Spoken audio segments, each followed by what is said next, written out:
सीते राम कथा हृदयम। रुकिए, आपको हमारे प्रश्न का उत्तर देना ही होगा प्रभु। अगर आपने ऐसा किया तो आप अपनी कैकेयी को जीवित नहीं देख पाएंगे प्रभु कभी।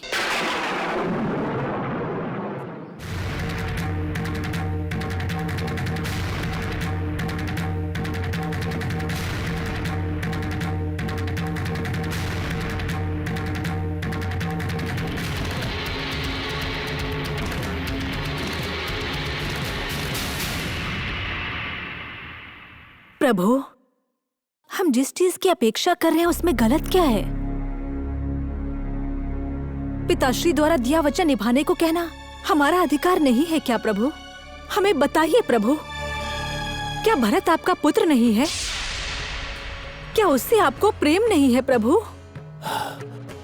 देवी, मुझे अपने सभी पुत्रों से अपार प्रेम है, किंतु प्रेम के लिए धर्म तोड़ने का अपयश मैं कभी नहीं ले सकता देवी। धर्म? कैसा धर्म प्रभु? ज्येष्ठ पुत्र ही पिता के सिंहासन का उत्तराधिकारी होता है, यही धर्म है। रामचंद्र मेरे ज्येष्ठ पुत्र हैं, ये आप भली भांति जानती हैं। हमें ज्ञात है, और हमें ये भी ज्ञात है कि आप वचन निभाने वाले सत्यवादी हरिश्चंद्र के वंशज हैं, ये हमें ज्ञात है। प्रभु, आपको वचन ना तोड़ने का ये धर्म आपको निभाना ही होगा प्रभु। हाँ देवी, निभाना ही होगा। प्रश्न तो तब उठेगा जब मैं वचन तोड़ूंगा। अर्थात आपने वचन नहीं दिया था? भारत को अगर ये राजपाट ना मिला तो ये वचन तोड़ना ही हुआ ना प्रभु? आपकी दृष्टि में आपकी बात सही है, किंतु धर्म की दृष्टि से ये उचित नहीं। ये कहकर हमारा मुंह बंद करने का प्रयास ना करें प्रभु। शांत रहिए। सीमा लांघकर मेरे धैर्य की परीक्षा मत लीजिए। यदि आपको मुझसे पुत्र की प्राप्ति होती तो मैं आपके पिता को दिए वचन के अनुसार ही चलता। अर्थात भरत हमारा पुत्र नहीं है क्या प्रभु?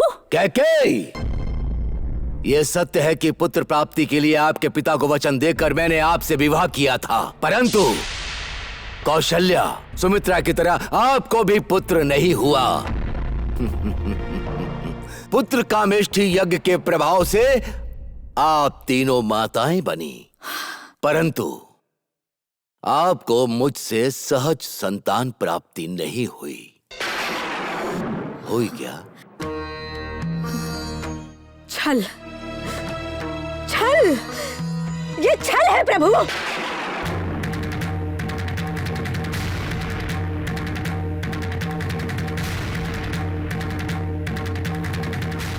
मेरी तीनों पत्नियों से जन्मे 4 पुत्रों में यदि आपका पुत्र ज्येष्ठ होता तो वो ही युवराज बनता।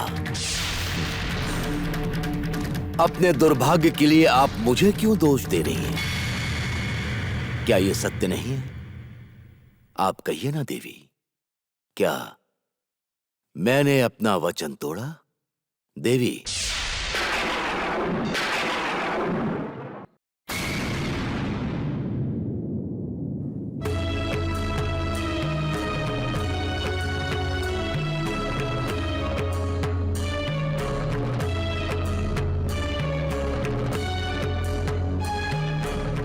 छल,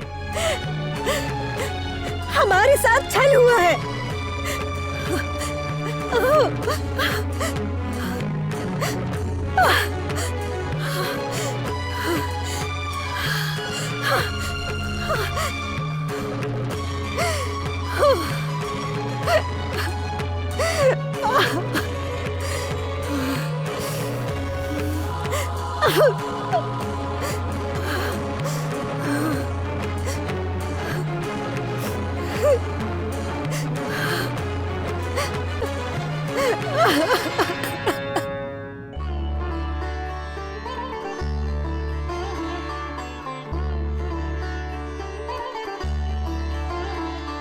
सीते, बहन सीते।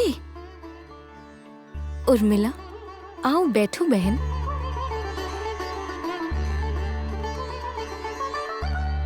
क्या हुआ है सीते? आपके मुख पर चिंता के बादल क्यों छाए हुए हैं? क्या हुआ बताइए। मुझे कुछ नहीं हुआ है बहन। कल रात स्वामी ने जो बातें कही उसी के विषय में विचार कर रही थी। उन पर मुझे अत्यंत गर्व और अभिमान है, परंतु दूसरी ओर उनकी चिंता भी हो रही है। अभिमान की बात तो ठीक है सीते, परंतु चिंता क्यों हो रही है?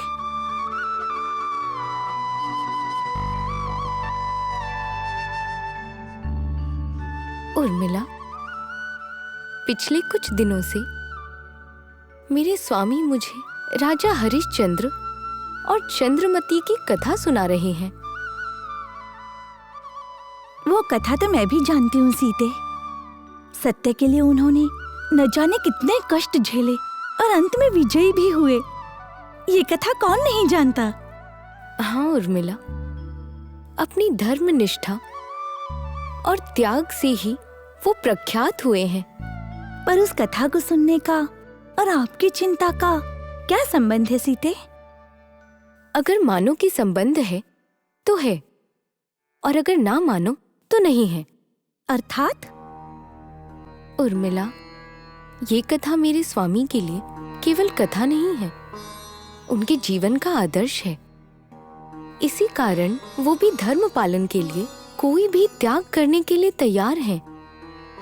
तो फिर उनके प्रिय भ्राता यानी मेरे स्वामी भी अपने भ्राता के आदर्शों का अवश्य साथ देंगे, इसमें कोई संदेह नहीं है। परंतु जो सत्य और धर्म के मार्ग पर निष्ठा से चलते हैं, उन्हें कष्टों का सामना भी तो करना पड़ता है ना? होने दो, चाहे जितने भी कष्ट आने दो, परंतु शक्तिशाली लोग उन सब का साहस से सामना करके विजयी होते हैं। मुझे चिंता इस बात की है कि निश्चिंत जीवन व्यतीत कर रहे मेरे स्वामी, उन्हें किस प्रकार की कठिनाइयों का सामना करना पड़ेगा। तो इसमें चिंता की कौन सी बात है? सुख में साथ देंगे तो दुख में भी साथ देना ही होगा ना। उनके धर्म पालन में हमें सहारा बनना होगा। आहा, तुमने कितनी अच्छी बात कही। मेरा भी यही निश्चय है। नहीं, अब और देर नहीं करनी चाहिए। जितनी देर होगी राम के राज्याभिषेक में उतनी ही बाधा आएगी। हाँ, कैकेयी भरत को शीघ्र बुलाने पर इसीलिए बल दे रही है। यदि भरत को राजा बनाने की इच्छा ना होती तो छोटी रानी इतना आग्रह कभी नहीं करती। नहीं, ऐसा नहीं होना चाहिए। भरत के आने से पहले ही राम का राज्याभिषेक हो जाना चाहिए।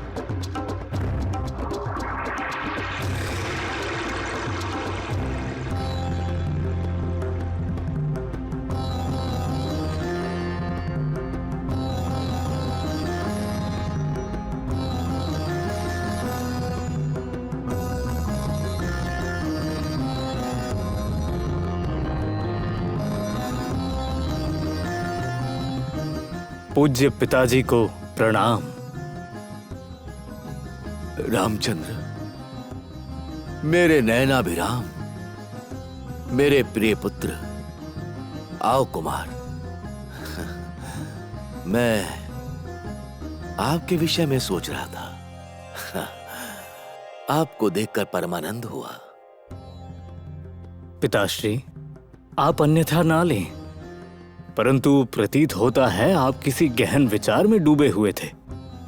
यदि हमारे कारण उसमें भंग हुआ तो हमें क्षमा करें पिताश्री। नहीं रामचंद्र, ऐसा कोई गहन विचार नहीं था। मेरे विचार जो भी थे वे आपके विषय में थे। कहो कुमार, आपके आने का प्रयोजन? पिताश्री, हम चाहते हैं कि राज्य की प्रजा के सुख दुख को सीधे जानकर उन समस्याओं के उचित समाधान निकाले जाएं। प्रजा का कुशल क्षेम देखने के लिए अधिकारी हैं, सामंत राजा हैं। जी, फिर भी जो बस्तियों से दूर रहते हैं और किसी से कुछ नहीं चाहते, उनके बारे में हमें ही सोचना होगा ना। आप किनके विषय में कह रहे हैं? आश्रमवासी तपस्वियों के विषय में कह रहे हैं हम पिताश्री। वे जब तप अनुष्ठान में लीन रहकर लोक कल्याण के लिए अपना जीवन समर्पित कर देते हैं पिताश्री। उनके मांगे बिना ही उन्हें आवश्यक सुविधाएं देना हमारा परम कर्तव्य है पिताश्री। उचित है कुमार, आपके विचार प्रशंसनीय हैं। इसीलिए आपकी ओर से आपकी अनुमति लेकर मैं ऋषि आश्रमों का भ्रमण करना चाहता हूँ।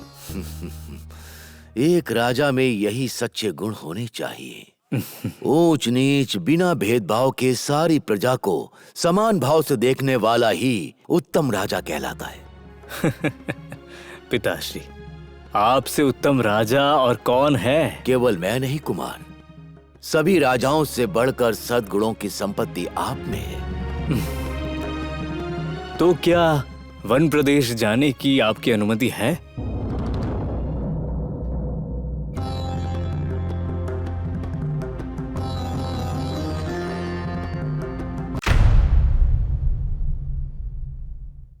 कहानी आज यही रुकी है, लेकिन सफर तो अभी बाकी है। सीते राम कथा हृदयं